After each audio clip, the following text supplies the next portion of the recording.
반갑습니다. 이번 영상은 아시아나항공 매각 실패와 투자 타이밍에 대해서 다루도록 하겠습니다. 예, 항상 그렇지만 이 기업에서 문제가 생겼을 때 주주들은 이 권리는 없고 항상 책임만 져야 됩니다. 뭐 경영권 매각할 때는 경영, 경영권 프리미엄을 가진 쪽에서, 그러니까 최대 주주 쪽에서만 이득을 얻고 뭐 소액 주주들이 얻는 이득이 거의 없습니다. 근데 이런 사고가 터질 때마다 소액 주주들이 같이 책임을 져야 되는데 굉장히 불합리합니다. 그래서 이런 부분들하고 투자 타이밍을 어떻게 잡아야 되는지에 대해서 간략하게 다뤄보도록 하겠습니다. 예, 일단 현대산업개발이 아시아나항공 인수를 포기했습니다. 애초에 현대산업개발이 2조 5천억 원 가량을 투입을 해서 아시아나항공을 인수하는데 구주 인수에 굉장히 낮은 가격이 책정이 됐습니다. 무슨 얘기냐면 요 2조 5천억 대부분이 아시아나항공 회사 내부로 들어가서, 그러니까 회사 안에 돈이 들어가는 겁니다. 어떤 주식을 사는 데 들어가는 것보다. 그래서 굉장히 어떤 유리한 인수 조건이었음에도 불구하고, 심지어 막판에 이제 그 채권단이 1조 5천억 내고 현대산업개발이 1조 5천억 내서 인수를 해라까지 아주 파격적인 조건을 제시했음에도 불구하고 포기를 했습니다. 그만큼 상황이 불확실하다라는 건데, 그렇게 되면 이제 플랜 B를 발동을 하게 됩니다. 이 플랜 B는 기간산업 안정자금을 투입을 해서 아시아나항공을 살린다는 건데, 일단 이 플랜 B가 성공을 할지 실패를 할지에 대해서 따져보면 일단 저는 성공 쪽으로 보고 있습니다. 그러니까 앞으로 아시아나항공에 대해서 투자 타이밍이 나온다. 근데 이거는 지금은 아니다, 이렇게 말씀드릴 수 있습니다. 일단 성공할 거라고 보는 배경은 아마 다음 달이면 코로나19 백신이 나올 겁니다. 미국 모더나에서 임상 3상을 하는 mRNA 백신인데, 이 RNA 백신이 굉장히 기존의 백신보다 한 차원 진화된 백신입니다. 그리고 임상 결과가 매우 좋기 때문에 승인이 떨어질 겁니다. 그러면 이 백신이 승인이 되고 미국인들이 백신을 2회 접종할 만큼의 생산을 하려면 약 1개월이 걸립니다. 굉장히 빠른 시일 내에 해소가 되는데, 이렇게 됐을 때 미국은 아마 올해 안에 해소, 그리고 전 세계 인구가 70억 명이니까 미국 인구 5억 명분 생산할 때 1개월, 그러면 한 14개월 정도, 전부 다 맞는다고 가정을 했을 때 14개월 정도가 걸립니다. 그러니까 뭐 대략 안 맞아도 되는 사람들 등등, 그리고 우선적으로 코로나19에 취약한 60세 이상 인구가 먼저 맞는다든지 이런 식으로 해서 해소가 되는 거는 아마 내년 상반기가 아닐까, 이렇게 예상을 하고 있습니다. 그러면 내년 상반기 이후로는 이제 아시아나항공이 정상화된다라고 볼 수 있는데, 아시아나항공이 정상화가 된다면 대한항공과 비교해서 입지가 어떻게 되느냐. 뭐 여전히 대한항공에 비해서 부족하지만 그 사이에 이스타항공도 나가리 되고, 뭐 나머지 항공사들도 굉장히 어려운 상황에 처해 있어 가지고 자동적으로 산업 구조 조정이 일어났습니다. 이 주식 투자를 하면서 굉장히 나쁜 게 뭐냐면 경쟁이 심해진다는 겁니다. 과거에 이제 차화정 주식이 갈 때 화학주들이 굉장히 잘 올라갔습니다. 당시에 2010년 정도 됐는데, 제가 그때 항상 저는 그렇습니다. 쌀 때 사야 되고 비쌀 때 팔아야 되니까 화학주들이 좋지 않다. 근데 무작정 좋지 않다라고 얘기한 게 아니라, 당시에 이 화학업종의 중국하고 중동 지역에서 매년 100억 달러씩 투자를 했습니다. 이렇게 계속 투자를 하면 앞으로 경쟁이 심해질 거니까 결국 이 화학업종은 좋지가 않겠네. 거기다 굉장히 비싼 가격이었기 때문에 화학업종이 나쁘다라고 계속 주장을 했고, 그게 당장은 틀렸지만 결과적으로 나중에는 맞았습니다. 이런 것처럼 경쟁이 심화되는 업종은 피해야 되는데, 조선 업종이 지금까지 계속 나빴던 것도 중국이라는 새로운 경쟁국이 부상을 하고, 중국 조선 업체들이 중국 정부의 지원을 얻어서 계속 연명을 하다 보니까 경쟁이 심화돼서 상태가 나빠진 거고, 이제는 중국 쪽에서 조선업이 거의 지리멸렬된 상태니까 앞으로는 조금씩 나아질 겁니다. 그런 상황 배경처럼 지금 항공산업은 코로나 때문에 극한의 상황이고,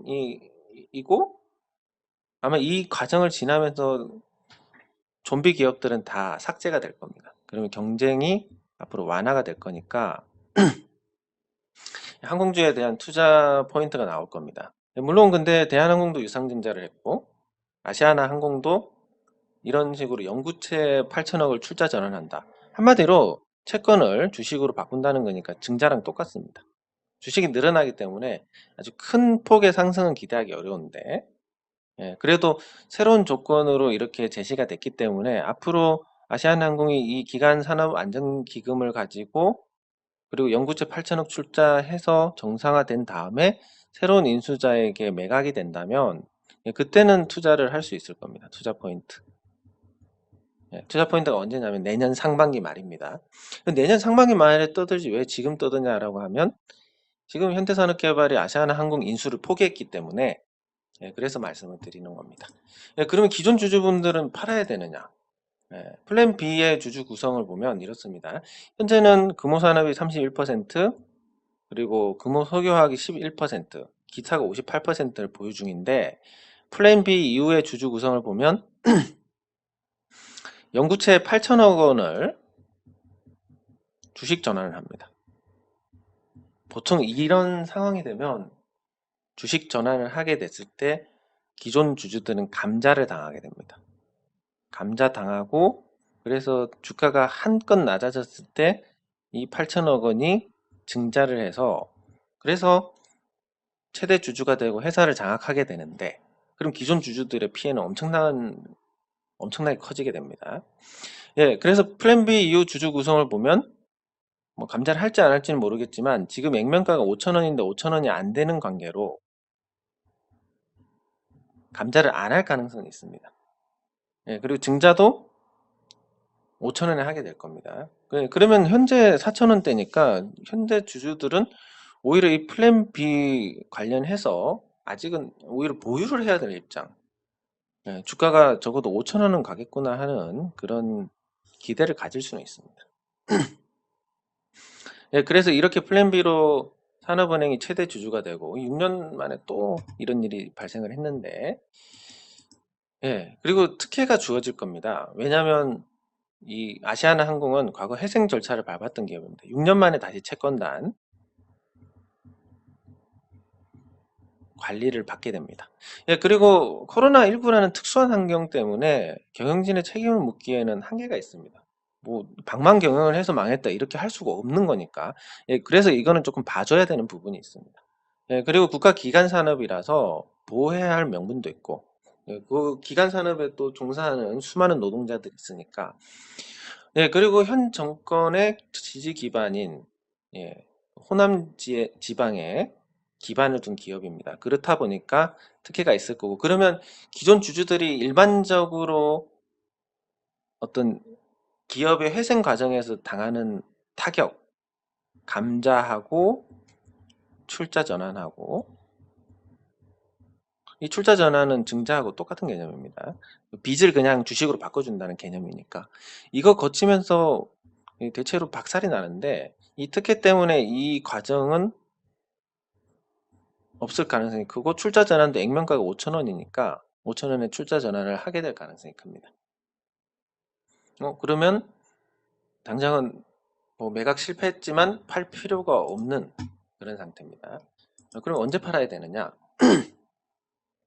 항상 그렇듯이 이 주주들의 책임은 권리하고 책임이 같이 따릅니다. 그러니까 한 주당 1의결권이 있습니다. 그러니까 뭐 삼성전자로 치면 제가 보유한 한 주하고 이재용 부회장이 보유한 한 주하고 동일합니다.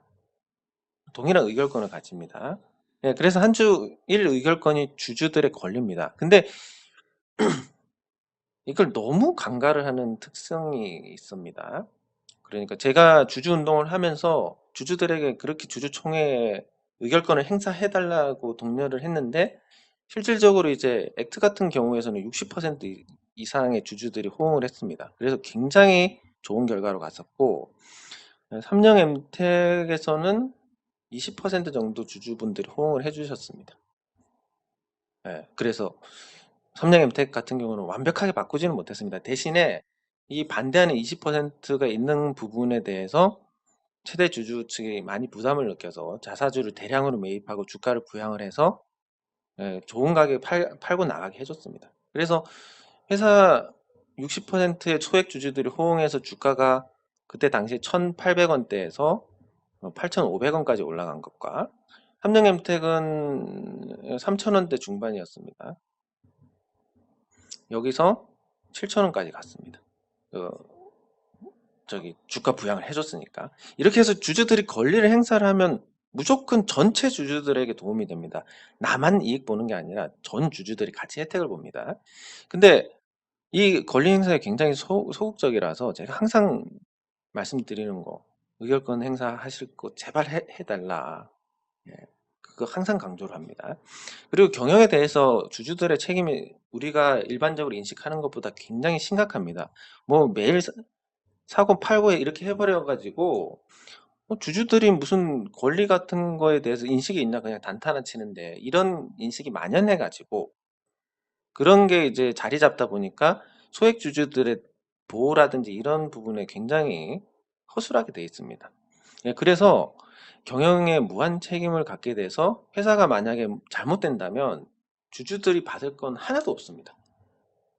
예, 그래서 일반적으로는 지금 아시아나항공이 플랜 B로 간다 그러면 사실은 매도를 해야 됩니다.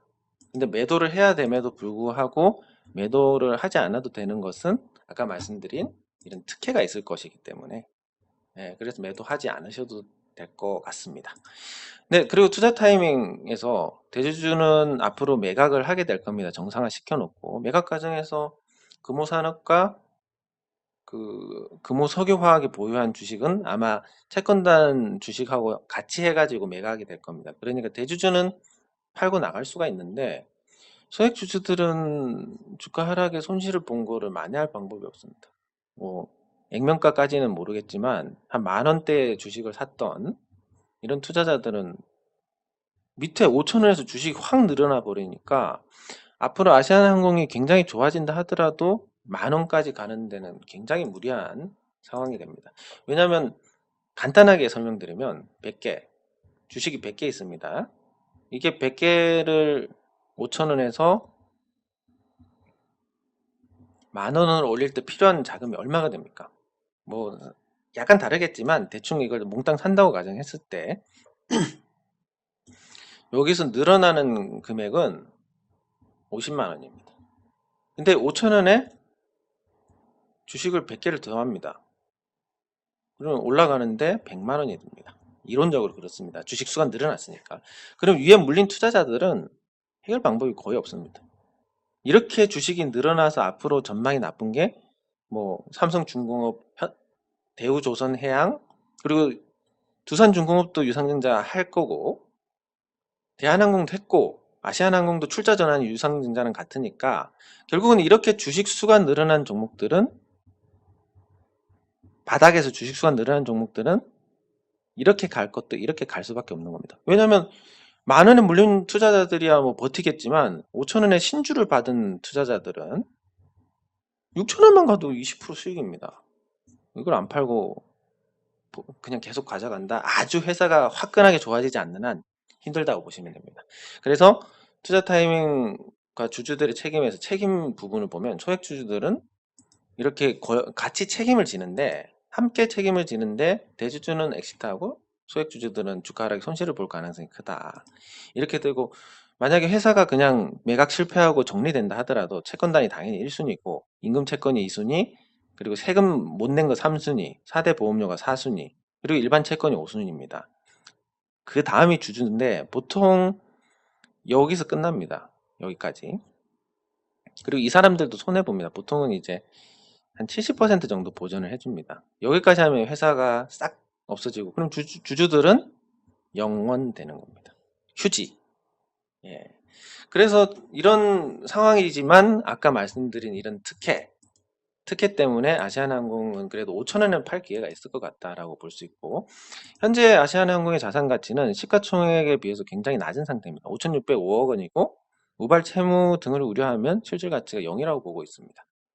예, 다만 기업의 계속 가치 측면에서 봤을 때 코로나19라는 특수한 환경이 내년 상반기까지 끝날 것이고, 그 이후에는 경쟁 완화로 이전보다 더 돈을 잘 버는 회사가 될 거기 때문에, 그러면 투자 포인트가 내년 상반기 말에 있을 것 같다. 근데 무조건 이게 주가가 이렇게 가다가 이렇게 됐다가 매각해서 이렇게 올라간다. 이 예상은 이런데 시장 영향을 받으니까, 시장이 예를 들어서 뭐 여기서 이렇게 가버렸다가 이렇게 됐다. 그러면 주가가 요 영향을 받아서 조금씩 탄력이 떨어질 수 있을 거고, 아니면 시장이 이렇게 가버렸다 하면 요게 여기서 더 탄력을 받을 수 있습니다. 생각보다 더 좋을 수 있습니다. 예, 그래서 이런 시장하고 아시아나항공에서 예상되는 변화하고 감안을 했을 때, 저는 개인적으로 곧 시장이 조정을 받을 거라고 보고 있습니다. 그리고 그 조정의 여파가 상반기까지 갈 거라고 보고 있기 때문에, 요 시점에서 주가가 상반기 말 시점에서 굉장히 주가가 낮게 유지가 될 것 같고, 그리고 이후에 성수기가 있으니까 실적이 드라마틱하게 좋아지지 않을까, 뭐 그 시점에서 또 매각이 되지 않을까, 이렇게 보고 있으니까 그냥 일단 지금 주어진 정보로는 내년 상반기 말에 아시아나항공에 좋은 투자 기회가 올 것 같다. 그리고 지금 보유하신 분들도 특혜 때문에 5천원 밑에서 팔 필요는 없을 것 같다라고 말씀드릴 수 있습니다. 예, 다만 적자가 지속되고 내년까지 적자가 예상되면서 계속 이 실질 가치가 까여가지고 마이너스가 될 가능성이 높다. 그랬을 때 주가가 과연 버틸 수 있느냐? 예, 상당히 어려울 거라고 봅니다. 그래서 뭐 플랜 B 가동해서 일단 출자되고 뭐 이럴 때는 주가가 올라갈 가능성이 큽니다. 그래서 5천원 넘어가면 정리를 하시는 게 맞고, 나중에 상반기 말에 좋은 가격대가 주어지지 않을까. 뭐 대충 한 3천원 정도 생각하고 있는데, 그때 3천원 사면 한 6, 7천원 가서 먹을 기회가 있을 거라고 그렇게 판단을 합니다. 예, 출자 전환에서 주주 가치가 희석됐기 때문에 다시 10,000원을 가는 건 힘들지 않을까 싶고, 예, 그리고 다른 기업들 사례를 보면 두산중공업은 주주 배정 유상증자를 하니까 주가를 일단 일시적으로 띄워가지고 높은 가격에 증자를 했습니다. 원래 5천원 액면가의 증자를 증자를 할 거라고 예상을 했는데, 주가를 많이 부양을 한 다음에 10,000원에 이제 증자를 하게 됐습니다. 예, 이렇게 이제 주주 배정 유상증자를 하게 되면 그 전에 주가를 부양을 하거나 이런 조치가 있는데, 예, 어쨌든 증자 후에 주식 수가 늘어나고 필요가 다했으니까 주가가 하락할 가능성이 큽니다. 아주 오래된 일인데, 제가 2003년도에 주식 투자할 때 일인데, SK 하이닉스는 출자 전환 전에 이제 감자를 하고 뭐 주가를 완전히 폭락시킨 다음에 채권 단위 주식으로 바꿨습니다. 사실 아시아나항공 여기에 가까운데, 그렇게 하기에는 이제 기존 최대 주주가 있고 또 특혜를 받을 수 있는 환경이고, 또 경영진의 책임만으로 잘못됐다라고 하기는 어렵기 때문에, 그래서 뭐 이런 감자 같은 거 없이 정상화되는 과정을 거칠 것 같고, 그러면 이제 플랜 B 기대감의 초기에 오를 거고, 액면가 넘어가면 정리했다가 나중에 액면가에 한참 못 미치는 가격, 상반기 말 정도 타이밍에 거기에 오면 이제 다시 투자 기회가 있을 것 같습니다. 예, 그래서 정리를 하면 액면가 5천원인데 액면가 이하에 만약에 증자를 하게 되면 주주총회 특별 결의를 거쳐야 됩니다. 그러니까 5천원 이하에서 유상 증자를 하기는 어려울 것 같습니다. 그러면 액면가의 출자 전환을 하는 게 유력하고, 그럼 5천원짜리 주식이 많이 추가가 됩니다. 5천원 이하에서는 나중에라도 어떤 해결 방법이 생긴다는 얘기입니다. 그리고 주가를 단기간에 부양할 가능성이 있습니다. 예, 굳이 뭐 감자해서 망가뜨린 다음에 할 필요는 없으니까. 예, 그래서 액면가 위로 가면 일단 매도를 하시면 좋습니다. 최대한 좋은 가격에. 예, 그리고 투자 진입 시기는 이렇게 매도한 다음에 출자 전환으로 정상화됐고 주가가 많이 희석된 상태다 보면 주가가 또 빠지게 됩니다. 시장 영향도 받고 하면. 그리고 코로나19가 종식이 되고, 그리고 매각이 성사되면 새로운 주인에 대한 기대가 더해져 가지고 그때 시점에서 이제 다시 오르게 될 텐데, 그게 어떤 기술적인 부분이나 이런 걸 다 더했을 때 내년 상반기 말 정도가 되지 않을까. 예, 이렇게 예상을 할 수 있는 겁니다. 물론 이건 지금 주어진 정보만 가지고 한 거기 때문에 뭐 중간에 변수가 생기면 거기에 맞춰서 또 달라집니다. 예, 근데 기본 틀은 이렇다라고 이해를 해 주시면 될 것 같습니다. 네, 여기서 마치도록 하겠습니다. 수고하셨습니다.